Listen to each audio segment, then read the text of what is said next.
right?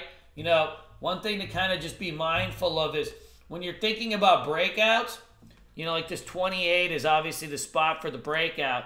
So when you have breakouts, there's like, right, there's a primary breakout and then like your secondary breakout. So, you know, like your kind of trend line break is like always your first breakout. And then, right, your flat top breakout is like your secondary breakout. So your swing entry is always a little bit lower than like your day trade entry. Your swing entries you need to have closer to the support line because you can be holding for multiple days and you're gonna go. Then your breakout entry is more like a day trade entry because, you know, like if you're swing trading, you don't want to be buying breakouts. Breakouts fail all the time. You know, you want to be anticipating breakouts. Like people that buy breakouts for swings almost always get smoked out because you're usually just late to the party and your risk is too high because you're off support. So just kind of be mindful of those two different levels if you're trying to trade something like that. Obviously, this Billy, if China stocks are going, you know, this Billy has some heat, right? This Billy finally not only broke, but it closed right at its previous high. So we'll have to keep an eye on this. Now, you can already see it's kind of actually opening down a little bit today. If this thing goes red to green, you can take the trade only if it goes red to green. The one thing that's happening with China stocks is they are getting smoked out. You know, sometimes they have like a one good day and then the next day they just suck. So even though we have it on the list, we have to be kind of mindful that, number one, it needs to hold this 9 EMA on the daily, but also the China stocks haven't really been having back-to-back hot days. So I definitely kind of just keep an eye on that. But there's a whole host of them that are kind of oversold and, you know, all that fun stuff. On the gapper list, this ANF has got a squeeze going on. I was hoping it stayed under this kind of flag in the morning, but it's already taken a nice cook out of it. This is a retail stock, so oftentimes they don't just ORB in the cleanest way. With retail stocks, especially a stock like ANF, you'll see it pop up, and then it'll start to come back to its, you know, EMAs and then go. You know, like kind of the look that I usually use for like a good retail stock would be more like kind of how CRM acted yesterday. Notice with CRM, like how the first candle it popped, and then it had like a nice retracement. And then what happens is like if you start to build and hold at your moving averages, then as you start to come out of that range and like break over the VWAP and stuff, you can get, you can get the books kind of, you can get it really, really cooking, but you don't want to chase it up like right that first candle. Let that bad boy come down. What's up, Jurgen? What's going on? Where in South America, my friend? Hey, Mr. Jaworski, what's going on? Oscar, how you doing?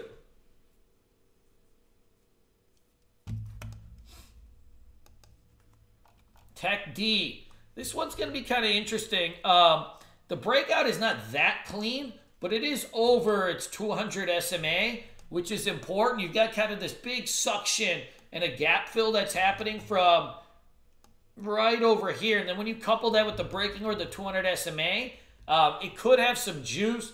You've got kind of a longer term level here at, I'd go with about 90 bucks, give or take a couple pennies, that it should have a magnet to over the next, handful of days and stuff like that. So I do think this one should have a juice, but it's not the cleanest of breakouts right here because you're kind of still in that resistance zone, but you are breaking out over the 200, and the stock does have a decent amount of range where, you guys can have a little fun with it.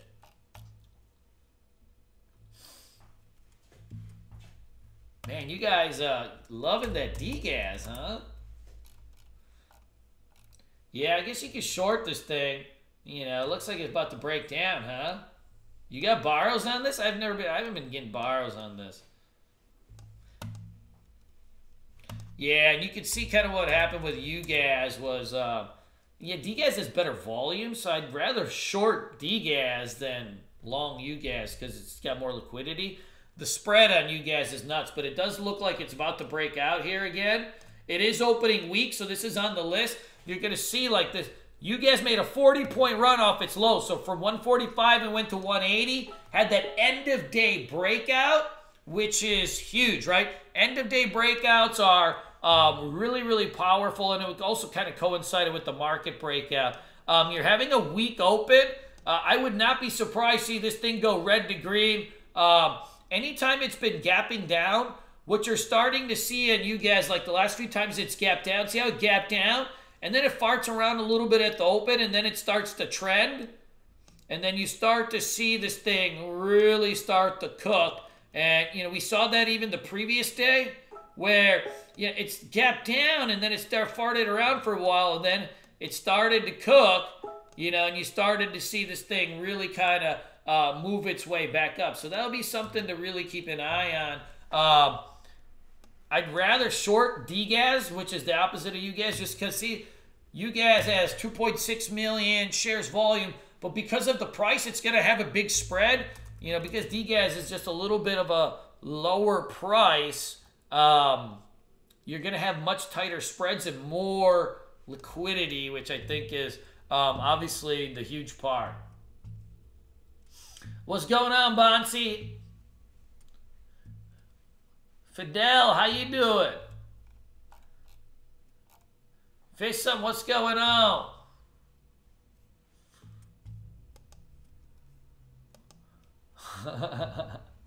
Yeah, Labu reversal could be odd.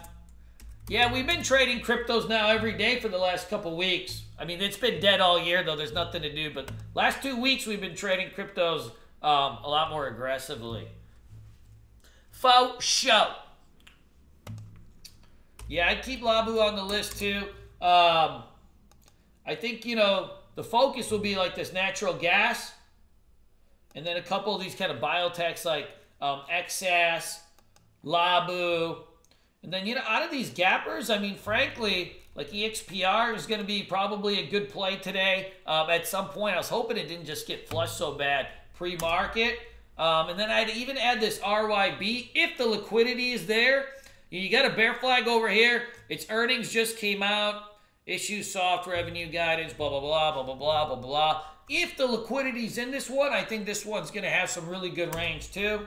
I had DLTR my gap down list, but it's already gone red to green. Probably leave that one alone. And then this Tilly's has broken under a bunch of supports. A lot of these kind of different retails, especially the specialty retails. Remember yesterday, Chico's? There's a handful of these kind of specialty retail companies. They're already cheaper. They're getting dusted on their earnings, and I think you'll be able to have a little bit of fun with those things. Yes, I would add Yeti to the list too. This is an earnings play, but it's an IPO breakout. Yeah, I would keep that on the list too.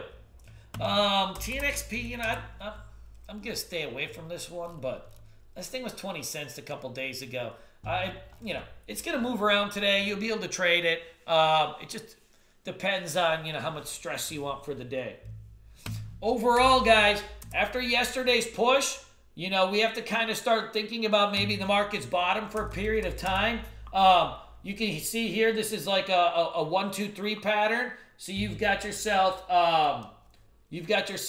right, a big push down. That's your 1, your 2, your 3. 1, 2, 3 patterns will just look like W's, but those usually signal some type of bottoming formation.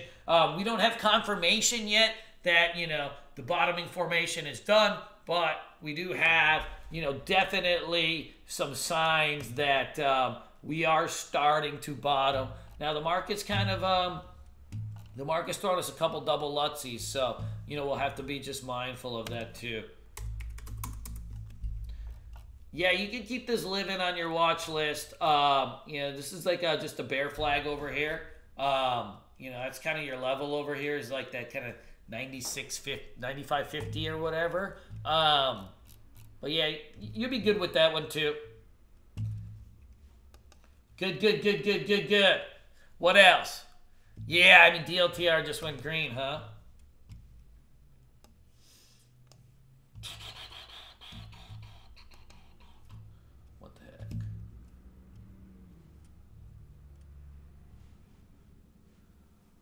Yo, yo, yo, yo, yo, yo. Hey, Mr. Jaworski, what's your fave today?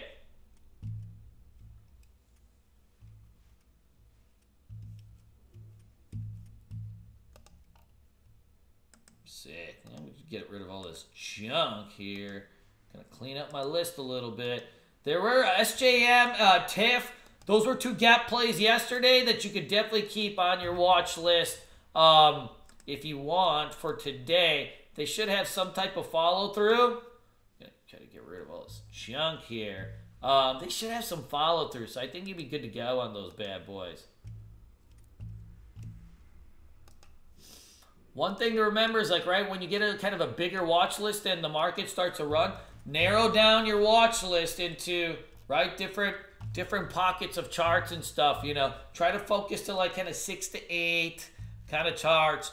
You know, keep those bad boys going so that way you don't have too much to go. You may even want to add Vive to your list too, just because it's got good range, but I think some of its daily is going to be get in the way of it. All right, let's go do what we do. What are we listening to today? For Bob? Of course.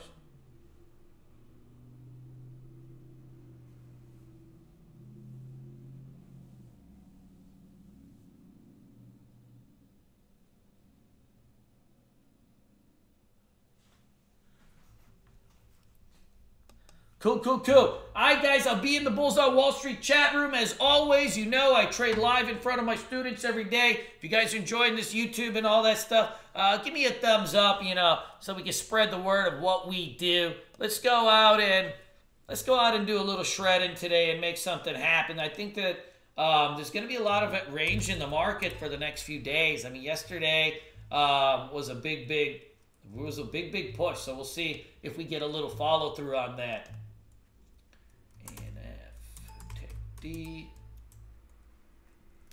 The box is hot.